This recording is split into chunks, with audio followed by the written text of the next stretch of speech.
माननीय प्रधानमंत्री जी की प्रेरणा से 21 जून को सारा विश्व अंतर्राष्ट्रीय योग दिवस के रूप में मनाता है।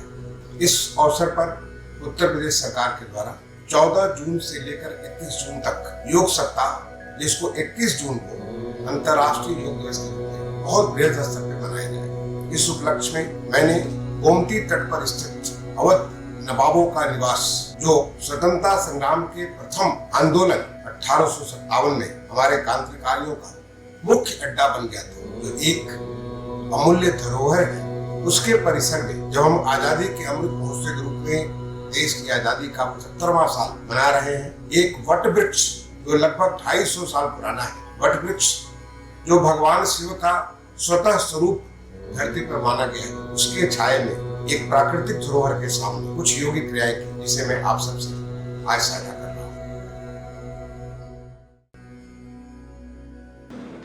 अद्भुत है ये हमारा सूक्ष्म नटराज।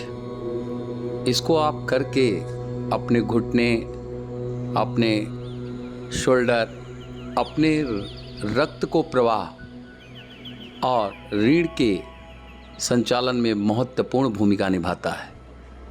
हर आसन की एक उत्कृष्टता है, इसलिए ये नटराज आपके घुटने के लिए, कमर के लिए बहुत ही अच्छा है। आइए अब हम जानेंगे महावीर आसन। नाम से ही आप पूरी तरह से ऊर्जावान हो जाते हैं, जैसा कि हनुमान आसन भी इसको बोला जाता है। और ये शरीर को एक कायाकल्प देता है, एक ऊर्जा से ओतप्रोत कर देता है, आपके कुंडलिनी शक्ति को भी जागृत करता है। रक्त प्रवाह और पूरी उद्दलित वातावरण इस आसन में ऋण के लिए आ जाता है। बहुत बहुत सुंदर। पश्चिमोत्तासन, सांसों को छूते हुए ऊपर और फिर पैरों को छूना, ये बहुत ही अद्भुत है। आपके पेट के स्नायु तंत्र मजबूत होते हैं और साथ में शरीर की नस नाड़ियों का जो जमावड़ा है, जो काम क्रियाशीलता नहीं है, तो वो होने लगती है। जानुशिरासन उन्हीं में एक है। जानुशिरासन को अगर करते हैं आप, तो स्किन की संपूर्ण क्रियाशीलता है, कार्य प्रणाली है, एक विविध चिकित्सा है, स्किन की सारी समस्या का समाधान है। ये आपका जानुशिरासन बहुत ही बढ़िया है और इसमें फैट बहुत तीव्र गति से कम होता है। अगर इसको आप सांसों को भरकर और फिर छोड़ना और फिर पैरों को पकड़ के रखना, ये बहुत ही अद्भुत कर देता है आपको। आसनों को अपने अनुसार कीजिए, आसनों को जल्दीबाजी ना कीजिए, आसनों में समय दीजिए और फिर देखिए वो आपको किस तरह से जागरण की अवस्था में लाता है। नौका आसन एक पेट के बल होती है और एक बैठकर होती है। पहले अपने एक एक पैर को उठाए हुए अपने सर से ऊपर रखिए और फिर दोनों पैरों को भी आप उठा सकते हैं। तो ये नौका आसन पेट की नाभि तंत्रिका, छोटी आंत, यूरिन इन्फेक्शन और तमाम ऐसी बीमारियां हैं जो एलर्जी से हमको बचाती हैं। ये बहुत ही अच्छा है और यह नौका आसन हमें धीरे धीरे करना चाहिए। नया बनाता है हमारे शरीर को आसन और इसको भली भांति हमें समझना होगा। वृष आसन एक अद्भुत आसन है, भगवान शिव का प्रिय आसन है और इस आसन को करने से आपकी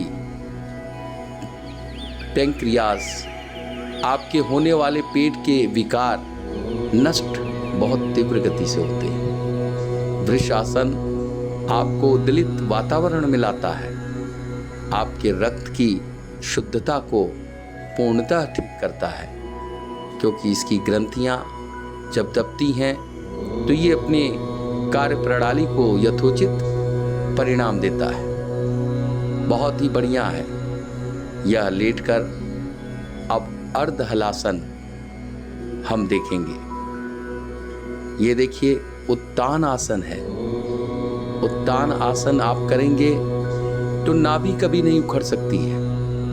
उत्तान आसन करने से छोटी आंत बड़ी आंत बहुत ही स्वस्थ होती है।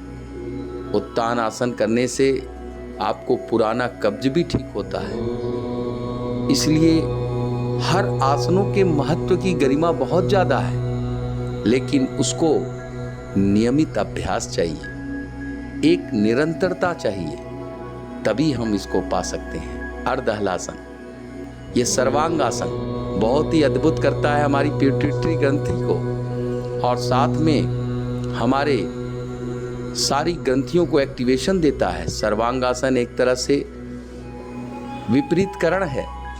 वेरिकोज में इसका बड़ा लाभ मिलता है। और आसनों में धीरे धीरे हम जब क्रमबद्ध की ओर जाते हैं तो ये देखिए सेतुबद्ध आसन, महिलाओं के लिए, पुरुषों के लिए और बच्चों के लिए ये आसन बहुत ही लाभकारी है।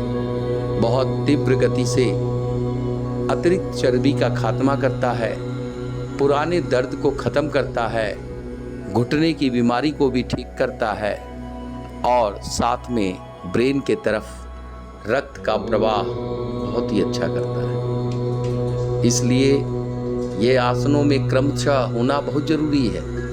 मरकट आसन, पुराना से पुराना दर्द कमर का हो, यह ठीक कर देता है, और इस दर्द को हमें सहने की क्षमता कभी कभी नहीं होती है, लेकिन हम इसको निरंतर करते रहेंगे और आप इसको देखेंगे कि आपका शरीर कैसे जादू की तरह से स्वस्थ हो रहा है। एक अलग आपके अंदर तेजना आ जाती है, एक अलग आपकी क्षमता बन जाती है, और फिर हमें संपूर्ण विकास, संपूर्ण वातावरण मिलता है। शरीर की भावों को हम समझने लगते हैं, शरीर की क्रियाशीलता बढ़ने लगती है, और तब हमारा ऑरा और बढ़ जाता है। धीरे धीरे इस मरकट आसन से और सूक्ष्म क्रियाओं से और बीच बीच में अपने प्राणवायु को हम उद्दलित बना सकते हैं। पवन मुक्त आसन कुपित वायु दोष को खत्म करता है।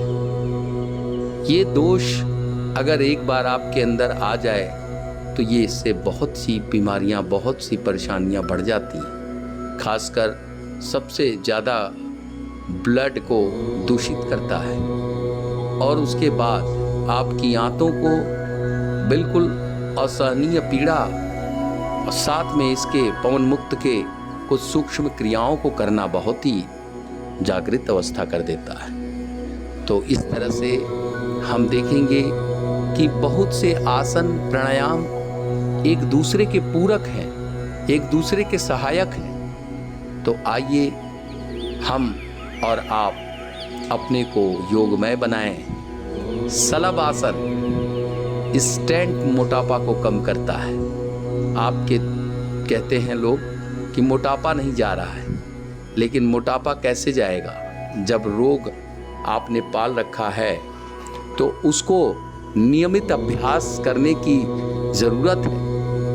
आप योग विद्या प्रत्यक्ष विद्या है, इसको प्रमाण तब मिलेगा जब आप योग करेंगे, एक नियमित नियम से करेंगे, और तब आपको लगेगा कि आप पूर्णतः इसको पहचान पा रहे हैं। अपने शरीर के दोषों को अगर तिलांजलि देनी है तो योग को अपनाएं, योग को पूर्ण रूप से धारण करें, और फिर ये भुजंग आसन भी आपके ऊर्जा का केंद्र बिंदु बनता है।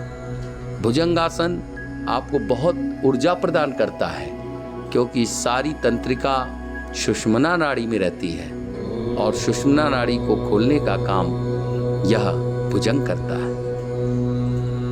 ये धनुरासन अतिरिक्त चर्बी का खात्मा, पेट के वातावरण को बदलना और जांघों में, पिंडलियों में होने वाले दर्द को खात्मा करना इसका काम है। लेकिन बहुत सी ऐसी चीज़ें हैं जो नहीं करनी है। कई रोगों में बंदिश लगी होती है, तो बिना योग के, गुरु के सहारे के आप मत करिएगा। आप अपने अनुसार योग करिएगा और योग को शनै शनै बढ़ाइएगा, धीरे धीरे बढ़ाइएगा, तभी हम अपने को रोग मुक्त कर सकते हैं। हमारा गांव, मोहल्ला, देश स्वस्थ होगा, ये सपना हमने देखा है और हम इसे पूरा करेंगे। बहुत ही अच्छा है कि हम रोग मुक्त भारत बनाएं, और तभी वो बन सकता है जब एक संकल्प हमारे साथ होगा। बहुत ही शानदार, बहुत ही सुंदर।